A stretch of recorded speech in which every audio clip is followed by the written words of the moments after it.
Hi, I'm Ashley from Level Developments, and we're here today at Citizen Machinery UK with Ashley, another Ashley. Another Ashley. We're talking about the Electronic Engineers Level, or EEL, from Level Developments, and some of the features and benefits that have helped Citizen Machinery to level their machines. So first off, how important is it to level your machines? It's imperative, really. You know, we expect our machines, they work in microns. Some of our machines go down to sub-microns. So the leveling is imperative. It has to be perfect.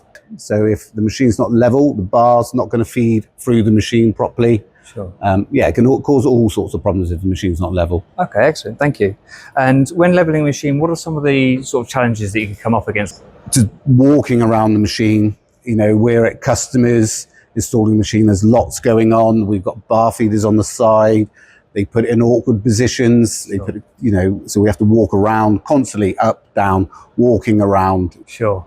And so with the Electronic Engineers Level, does that help solve some of those problems? Yes, hugely. We can just put our level on.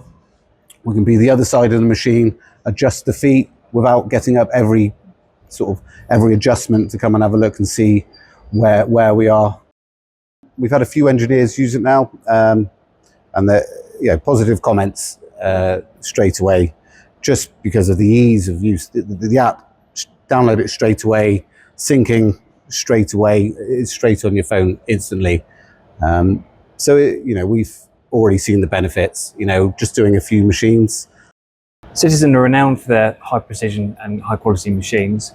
Would you say the EEL is a suitable tool for the service engineers to level? It's perfect. It's perfect. It's easier to calibrate everything.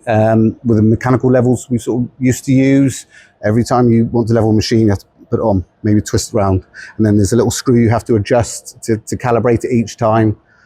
So, that takes a little while, and we have to do that every time we level a machine. We have to check that our level's calibrated. And those mechanical ones, you maybe have to undo a lock nut, adjust it, twist it around, do the lock nut up, make sure it's calibrated each way. The digital level is a press of a button, really, to calibrate it. So that saves an amount of time in itself. Great. And we can be safe that it's correct as well.